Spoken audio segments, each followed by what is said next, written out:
Imagine a country where on one side, neon blue fire burns at night from inside a volcano. On another, a 3-meter dragon is sizing you up with its own eyes. And on a third, the water is so clear you can see coral below and sky above. These aren't three different countries, they're three islands of the same one, Indonesia, a nation of 17,000 islands so vast that if you tried to travel from one end to the other, you'd cross the equivalent distance of the entire United States. Today, we're going to explore this whole country, island by island, every city, every island, every place that will take your breath away. Ready? First, let's understand what Indonesia actually is. Located in Southeast Asia, it's home to more islands than any other country on Earth, 17,508 of them, roughly 6,000 inhabited. Stretch it east to west and lay it over a map of America, and it would cover the entire US, coast to coast. Population, over 280 million, the fourth most populous nation in the world. The official language is Bahasa Indonesia, but more than 300 languages are spoken across the archipelago. Religiously, it's the most Muslim-populated country on Earth. Yet Bali is Hindu, Papua is largely Christian, and together they live under a national motto, Bhinneka Tunggal Ika, unity in diversity. Now, about the capital. Jakarta has long served as Indonesia's capital, a megacity on Java Island with a metro population near 30 million, one of the most crowded cities on the planet. But Indonesia made a decision that surprised the world, to move its capital entirely. In 2019, then-President Joko Widodo announced that a brand new capital, Nusantara, would rise on Borneo Island. Why? Jakarta is sinking rapidly, overcrowded, and its pollution makes it hard to breathe. So an entirely new city is being carved out of the jungle, a project costing over $33 billion. But after a change in government in 2025, budgets were cut and progress slowed. As of 2026, Jakarta officially remains the capital, since the Supreme Court ruled it stays that way until a presidential decree says otherwise. Nusantara is now set to become the political capital by 2028, when Parliament, the Supreme Court, and the presidential palace are expected to move. Still, Nusantara's story is fascinating enough to deserve its own video. Jakarta isn't just a city, it's an experience. First-timers get overwhelmed. 30 million people, traffic jams that last for hours, skyscrapers reaching for the sky, and street food smells that stop you mid-walk. Jakarta has Kota Tua, the Old Town, where Dutch colonial buildings still stand. The whole area is an open-air museum. Hop into a cycle rickshaw and you're transported 400 years back in time. Here's Fatahillah Square, always full of people, the Maritime Museum, and walls so photogenic that this spot never goes out of style on Instagram. The National Monument, Monas, is Jakarta's icon, 132 meters tall, a symbol of Indonesian independence, with a view over the whole city from the top. Capital or not, Jakarta will remain one of the world's major cities for decades to come. From here, a 2 to 3 hour train or road trip takes you to Yogyakarta, affectionately called Jogja, known as the heart of Indonesia. The culture runs so deep here that time itself feels like it moves at 2 speeds, the modern world's pace and the centuries-old rhythm that has always driven this city. Jogja has the Sultan's Palace, the Kraton, where the Sultan of Yogyakarta still lives today. It isn't a museum, it's a living palace where daily life continues just as it has for centuries. And Jogja's real treasure lies just outside the city, Borobudur and Prambanan, 2 names that alone make you want to pack your bags. Borobudur isn't just a temple, it's the largest Buddhist temple in the world. Built in the 9th century with 5 ascending levels, 2,672 relief panels, and 504 Buddha statues. A structure so intricate that visitors still marvel at how it was built entirely by hand. Just 10 minutes away is Puntuk Setumbu Hill, where the whole temple appears to float in fog, arguably one of the most viral Instagram images to come out of Indonesia. Then there's Prambanan, a cluster of Hindu temples, also built in the 9th century. Originally, 240 temples stood here. 30 remain today. Another Java icon, Mount Bromo. It's the place you've seen in 1,000 photos but never truly understood. An active volcano surrounded by a vast sea of sand, with fog-wrapped hills all around.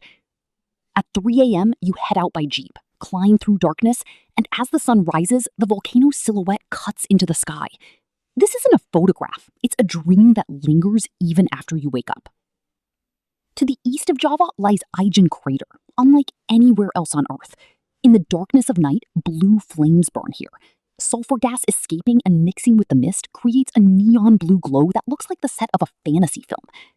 By morning, the same crater becomes a turquoise lake, blue water rising with sulfur smoke, a strange and awe-inspiring sight. Ijen isn't just a place, it's an experience that changes something in you. Now, Bali, Indonesia's most famous name, and not just for its beauty, but for an energy that stops you in your tracks. Known as the Island of the Gods, you understand the name the moment you arrive. Hinduism and local tradition blend here in a way found nowhere else in the world. Temples line every street, draped in orange and yellow flower garlands. Ubud, Bali's heart. This is the side of Bali that pulls you away from the beaches and into green rice fields, jungle valleys, and art galleries. Ubud's Tegalaling Rice Terrace is one of the most photographed places on Earth. Tiered fields stacked one after another, reflections of water shimmering through them. When morning fog settles over the fields and the sun slowly rises, it's the kind of view that justifies the whole trip. Ubud is also home to the monkey forest, where rhesus monkeys roam freely and occasionally make off with your bag. Don't tease them and keep your food hidden. For beaches, Seminyak and Kuta are the loud, tourist-packed spots where sunset beach parties bloom every night. But if you want something more authentic, head to Uluwatu in southern Bali, an ancient temple perched on a cliff above the ocean, waves crashing below, the sky as witness. In the evenings, the Kechak dance takes place here. Firelight, a chorus of performers narrating an ancient Hindu tale. A performance so powerful, you can only sit and stare. Near Bali is Nusa Penida Island, just a 45-minute ferry ride away. Here you'll find Kelingking Beach, a T-Rex-shaped cliff you've almost certainly seen in photos. Blue water, white sand, and that strange cliff silhouette above make it one of the most shared Instagram images from the whole province. Angel's Billabong and Broken Beach are also on Nusa Penida, natural rock formations that look like nature deliberately tried to become an artist. Lombok, Bali's neighboring island, but with a completely different mood. No crowds, no noise, just clean beaches, tall mountain silhouettes, and locals with the kind of smile you rarely find in more touristy places.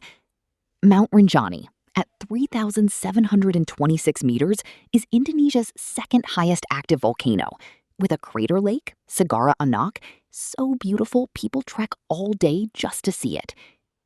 Now to Flores, an island that still hides from the world a little, but those who know it say it's more beautiful than Bali. Labuan Bajo is the island's gateway, a small harbor town from which you head out to Komodo National Park. This is home to the Komodo dragon, the world's largest lizard, growing up to 3 meters long with a venomous bite. These creatures exist only on Komodo, Rinca, Flores, and Gili Motong, nowhere else on Earth. Seeing them isn't just a wildlife encounter, it's like stepping into a geological time machine. Flores also has Kelimutu, a volcano whose crater holds 3 lakes, each a different color: turquoise, green, and black. These colors shift over time due to mineral reactions. Sometimes one turns red, another blue. There's no guarantee what colors you'll see when you visit, and that unpredictability is part of the magic. On the sunrise trek, reaching the top to see all 3 colored lakes shimmering below is a sight words can't fully capture. Sulawesi, a star-shaped island, home to the Toraja people, whose culture is unlike anywhere else. Funeral ceremonies here involve dozens of buffalo sacrificed over weeks-long ceremonies, not an expression of grief, but a celebration. Sulawesi is also known for the Tanah Toraja houses, tongkonan, with roofs curved upward toward the sky, still built the traditional way today. Makassar, Sulawesi's largest city, is a busy port town, but it's home to Fort Rotterdam, a sturdy Dutch colonial-era fort now housing a museum. Watching the sunset at Losari Beach is a Makassar local experience. Sumatra, the world's sixth largest island, is home to orangutans. Bukit Lawang is where you trek into their home. No zoo, no cage, just open jungle. Lake Toba, also in Sumatra, is the largest volcanic lake in the world, with an entire island, Samosir, sitting in its middle, home to the Batak tribe, whose music, food, and way of life are entirely their own. Sumatra is also home to the Minangkabau, the world's largest matriarchal society, where property and heritage pass down through the mother's line. And Padang's rendang, slow-cooked beef, was once named the world's best dish in an international survey. Borneo, called Kalimantan in Indonesia, holds jungle so dense that stepping inside feels like civilization never arrived. The Dayak tribe has called this jungle home for centuries. Proboscis monkeys, pygmy elephants, sun bears, clouded leopards, wildlife found nowhere else together. Kalimantan's rivers allow boat journeys deep into the jungle that feel like something out of an adventure film, except it's real. Raja Ampat. Just the name stirs something. Located in West Papua, it's one of the most remote places on Earth. Getting there isn't easy. A flight to Jakarta, then to Sorong, then a boat to the islands. But what awaits is found nowhere else on the planet. Raja Ampat officially holds the highest marine biodiversity on Earth. 1,500 fish species, 537 coral species, a figure that outnumbers all the world's other reefs combined. The water is an electric blue that cameras can't quite capture. Only the eye can see it fully. From above, green jungle, blue water, and a chain of small islands create the exact image found on the cover of nearly every travel magazine. A few more Instagram-famous spots worth mentioning specifically for their visual impact. Wairebo Village in Flores, a hidden mountain village with mushroom-shaped, dome-like homes built entirely of bamboo and grass, looking like a fairy tale from above. Nusa Penida's Kalinking Beach, that T-Rex cliff, one of the most reposted travel images in the world. Bali's Jadalui Rice Terraces, a UNESCO World Heritage Site, lush, tiered fields draped across the hills. Padar Island's aerial view in the Komodo area, 3 colored beaches in a single frame. Puntuk Setumbu near Borobudur, where stupas emerge from morning fog. Pink Beach in Komodo, literally pink sand, one of only a handful of such beaches on Earth. Tumpak Sewu Waterfall in East Java, a curtain waterfall deep in the jungle, stunning from both above and below. And Mount Bromo at sunrise, standing in a sea of sand as the first light hits the volcanoes. Food in Indonesia deserves a series of its own. Nasi goreng, Indonesian fried rice, considered the national dish. Rendang, slow-cooked beef from Minangkabau. Satay, skewered grilled meat served with peanut sauce, sold on the street for as little as 50 cents, but tasting like a high-end restaurant dish. Gado-gado, vegetables with peanut sauce, a favorite among vegetarians. Bakso, meatball soup, its aroma filling the streets of Jaja. The currency is the Indonesian rupiah, roughly 16,000 to $1. So a 50,000 rupiah menu item is about $3, and a 200,000 rupiah hotel room is about $12. It's a budget-friendly country overall, though tourist areas in Bali can reach Western-level prices. Visa-wise, Pakistan, India, and most nationalities get visa on arrival for 1 month at $35, and since 2024, some nationalities enjoy visa-free entry. The best time to visit is May through October, the dry season, perfect for Bali, Java, and Lombok. For Raja Ampat, October through April is ideal. Because Indonesia is so vast, there's always somewhere with perfect weather, even while another region gets rain. So that was Indonesia, a country that isn't finished in a single trip. It's the kind of place people return to again and again. If Indonesia isn't on your bucket list yet, add it now. If it already is, when are you going? The world doesn't wait, and Indonesia certainly doesn't either. If you enjoyed this video, make sure to like and subscribe. Let us know in the comments, which part of Indonesia pulls you in the most? Bali, Raja Ampat, or that Komodo dragon? We want to hear from you. Next time, we'll bring you another strange, beautiful, and lesser-known place. Until then, keep exploring.